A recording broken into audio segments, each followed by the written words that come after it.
In a previous video I showed you how to make this conveyor belt type thing, but I said let's not worry about the material because we're going to make a separate video on that in the future, and well, now is the future. I want to show you how this material works because there's not a single texture involved in this. This is all done through shaders and just math, and it's not as complicated as you might think. And the wonderful thing about doing it this way is that I can easily adjust the sharpness of the arrows, the thickness of the arrows, and the density of the arrows through just playing around with some numbers. As always, we're starting with an entirely empty and clean project. If you want the finished project with the material all ready to go for you to experiment with and look at, there will be a link down below in the description for YouTube members and Patreons. Supports the channel, gives you the project files, and not just to this video, but every single tutorial on the channel will be accessible for YouTube members and patrons. Even if you just take it for 1 month, for the time that you remember, you have access to all of the links. Right now though, let's get started by just making a material. I'll call it m_arrows because it's going to be a material that's going to show arrows. I'm very creative with naming, I know. Before we get started with all of the numbers and all the math, we're going to change this to display the preview as a plane because it's the easiest thing to do when you're doing pretty much anything that is to do with purely UV related things.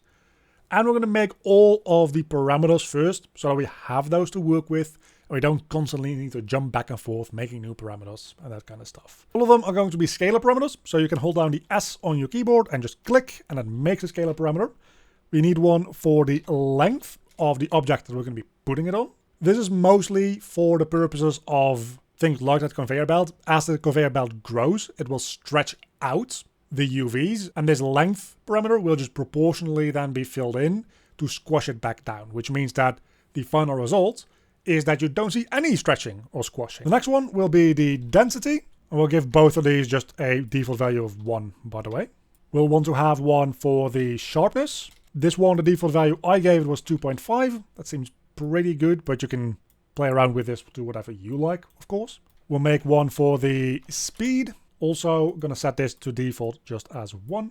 We'll make one for the thickness of the arrow. And for now, that's going to be all of them. Later on, we will make some more parameters for the foreground and the background color, but we don't need to worry about that for now. After we've made all these, I'm going to make named redirect nodes for these with just the exact same names. And that's just because we're essentially setting these up as variables that we're going to be using in a couple different places. And that just prevents your shader graph from looking like it was made by an alcoholic spider. And once we have all those set up, we just move them out of the way. We can put them in a comment, call that something like params for parameters. And that just gets them out of your way, but still usable. First things first, we need to use a couple of these values to work with the UVs. We need to get our texture coordinates. First things first. We're going to be just by default tiling the V here by 3 times. Because that's going to be squashing down things and pretty much tile whatever we see here, which is just pure white for the time being, but it's going to squash it down so that it fits 3 times on this one single square. We then need to multiply this with both the length and our density value, because our density is going to be impacting how close or far apart these things are, as well as the length needing to stretch or squash this to compensate for the actual in-world length. So multiply that, and we will multiply that with an append vector node, where the A is just going to be a single value. So hold down 1, click on your little graph here, give that in a value of 1, and put that into the A. We're making a vector 2 with this, so a vector with an X and a Y. What we put in here will be the X, which is going to be 1. We're not going to be multiplying or worrying about changing the X value at all. We just want to be able to change the Y value here. And that Y value is going to get multiplied by, well, another multiplication node, where we get the length. So that's the length from our named reroutes, multiplied by our density from our named reroutes. And here you can see why I'm doing these named reroutes so easily, because this is getting the values from these up here. And we're going to be referencing these, specifically the density, quite a few times. So having them just accessible as essentially a variable is nice. So we're going to put into one more named reroute that we're going to use for the UVs. This is, again, just a thing that is usually pretty nice to do. anything that influences the UVs on a whole shader basis, just make it self-contained and output a new usable UV that the rest of your shader can use. So again, comment that, call that something like UVs, just so that we can put that to the side as well. If you look at these UVs, by the way, now, we can see that it goes from 0 to 1 in red, and then 0 to 1-ish, a little bit more than 1 actually. It goes from 0 to 3, technically here, in the green. But that doesn't really do anything for us, that doesn't give us anything. What we need is we need to use this to make a gradient. For that, we're going to get a linear gradient node, and we will put in our named reroute for UVs into the UV for this linear gradient. And then if we just put this into, let's say, a subtract node, so just subtract, so we can preview it, we can see what this gradient looks like. We subtract 0 from it for now. This goes from 0 to 1, from left to right, and this one goes from 0 to 1 in top to bottom, as you can see there. But because we're already multiplying it by tiling it and then multiplying it with these values over here, this gradient is much sharper and reaches the value of 1 almost immediately. And that's because we're going to be tiling the arrows up to down. If you want the arrows to move side to side or even diagonally, this will be able to do that. We'll look at that at the very end, because that's not a shader thing, that's about setting up the UVs properly. Either way, we're not going to be using the V gradient for now. We just use the U gradient, because what we want is we want a grayscale map of how far we're going to offset pixels downward to create our arrows. Essentially, we're going to be creating lines, and then we're going to be offsetting the pixels of that line by how bright the pixels of this gradient are. So right now, that would just be a diagonal line downward. What we need it to be, we need it to be bright here, dark here, and then bright here again. The way that we can do that is by starting to subtract 0.5, and now it is black, black, black, black, black, black, all the way up to, well, not quite white, but gray. This value is 0, this value is positive 0.5, this value is negative 0.5. If we just take those values and we take the absolute out of them, which means we just remove whether something is positive or negative, everything is positive, it makes exactly the type of gradient that we want. We go from 0.5 to 0, all the way back up to 0.5. Now then we multiply that with some numbers again. So multiply by a other multiply node. We give in the sharpness that we created into one of these. And then, to nobody's surprise probably at this point, we give in the density to the other one. What this is going to do is, you can see this is just our normal gradient from half to 0 to half. But now that we multiply this a little bit more, that becomes a sharper gradient. Meaning that the fall off, or the angle of how these pixels are going to get offset downward, will also become sharper. If it doesn't quite make sense yet, when everything comes together in a moment, hopefully you can retroactively understand what we're talking about here. But this will be our sharpness map, or our fall off map, or whatever we want to call it. And I'm going to call it that. I'm going to make a named reroute here, just for organizational purposes. It's nice to group together bits of code that do one thing, even if you don't intend on using it in a whole bunch of different places, just organizes a little bit better. Let's call this fall off gradients. We can just comment this, call this fall off, and we've got one extra bit of code ready to go. With that fall off, we can start influencing the actual UVs to start creating the arrows, because right now all we have is that gradient, and that doesn't look very pointy yet. But what we can do is we can once again get started by inputting our UVs. And then from those UVs, we're going to be subtracting that fall off gradient. And if we do that and preview it, you will see we start creating what is essentially a point. It's the start of our arrows. It doesn't yet move, but making it move is easy because we can just input a banner into it. And that's going to need to get some sort of speed value, which we're going to get from a multiplication.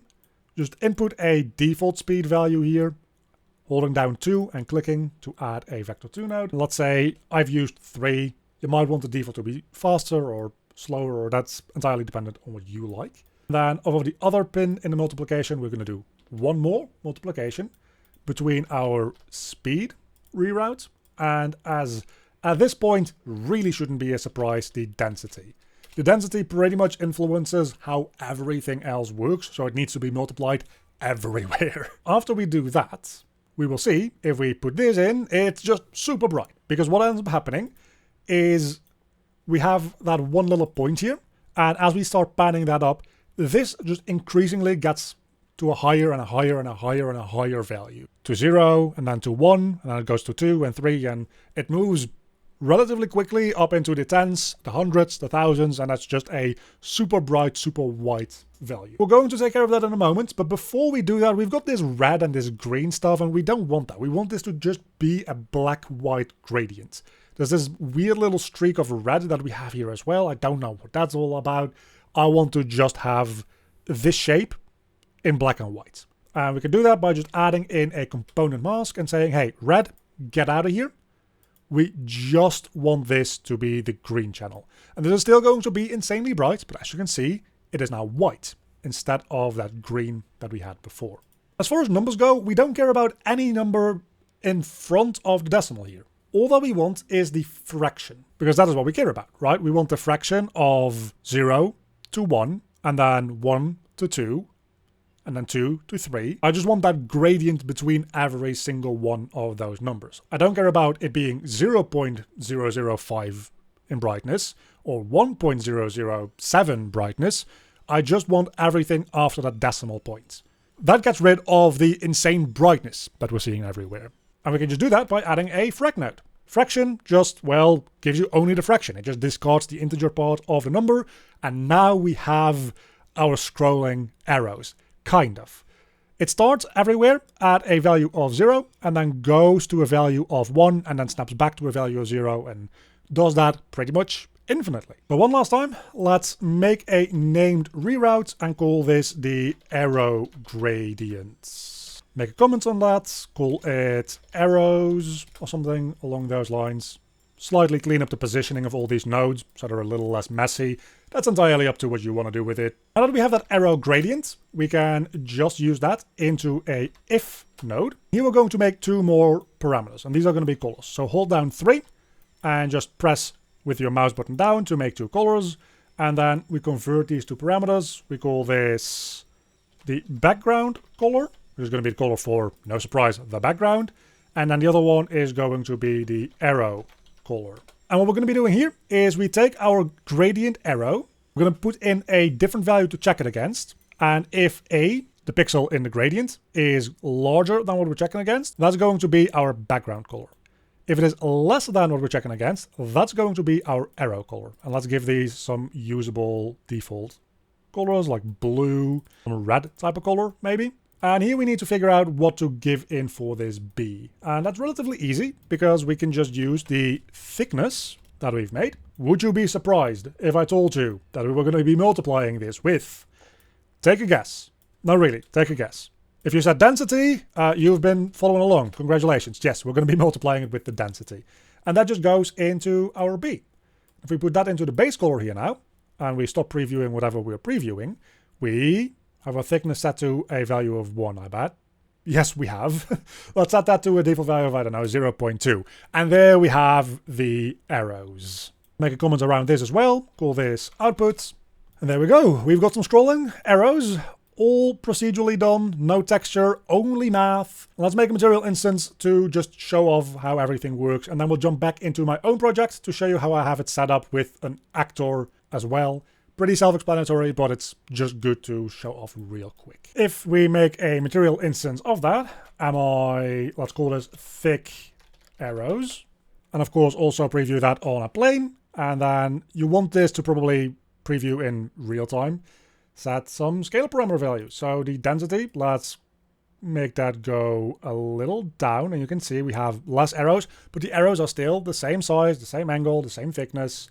So we can increase the sharpness, and that will make the angle either relax or make it a lot more, well, sharp. The speed, set it to 5, it's a lot faster. 0.5, it's a lot slower. The thickness goes up and Maybe it's a little too sharp, not dense enough, and you can play around with this however you like. Of course, we can set the colors to whatever we want to be, so maybe this is more of a orange, light blue, maybe even like going toward green. To show that in the context of this actor that we have over here, I've got this little size widget, and you can see as I increase it, it doesn't start stretching or squashing around because the length that is being given in from this size variable is compensating for all of the stretching out that the UVs are doing by squashing down the shader. The same thing happens when I go side to side. It just expands what it looks like rather than stretching and squashing it. If I go into my conveyor belt blueprint here, I've got a dynamic material instance where I'm just setting a bunch of scalar parameters like the length. The length is just this size divided by 100. Size is a variable that I'm controlling through that little gizmo that we had. Why 100? Because I happen to know that I'm using a default Unreal Engine cube, which is 100 by 100 units. If you're using your own mesh in here, you would divide it by the unit size of that mesh. If that mesh is 2000 units large, you would divide it by exactly that amount. The speed is getting divided by 250, that's a pretty arbitrary amount. And then for the arrow angle, I'm taking the Y size and also divided by 100 because again, I know that I'm doing this on a mesh which is 100 units wide.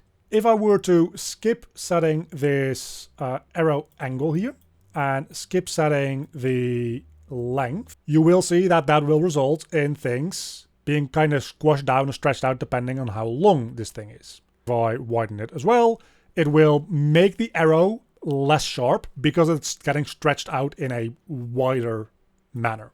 Let's reconnect just the length so that you can see only one of these things happening in real time. So now the arrow is very stretched out, which means that it's very non-sharp. Whereas if I decrease the size of this, you can see now it's getting back some of its sharpness because it's just nowhere near as stretched. And as I mentioned, if you want to mess around with the direction of all that, let's just real quick make in modeling mode here. Rectangle, just a plane to show that off with. It's going to always go in, well, this direction. It's the down to up direction of the UV space. So if we take a look at the UVs here and I open up the UV editor, its UVs are, well, just spread out entirely over the UV space. 0 to 1, 0 to 1. That is how you, as much as possible, want the UVs of whatever section of whatever models are going to have this material to be laid out. This is going to be the bottom, and it's going to be moving up toward the top here.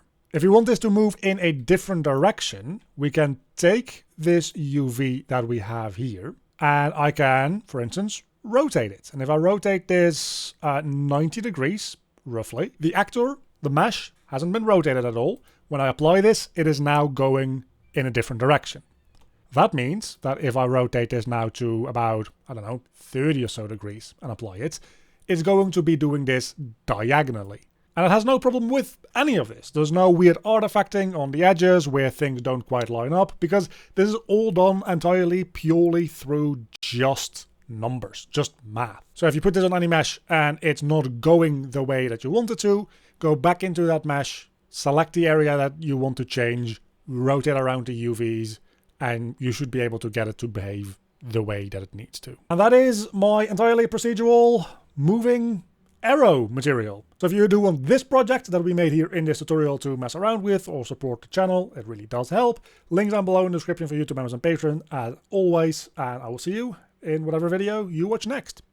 And a very big thank you to all my Patreons. You can see them on screen right now. If you want to help support the channel or get any of the project files in any of my tutorials, there's a link down below to the Patreon page to support me, or alternatively as a YouTube member. With a special thanks to my Cave student tier supporters Oiku and Earl Monseville Erno, and my Cave Digger tier supporters Mauricio Ferias, Cheng the Dude, and Joshua Mater.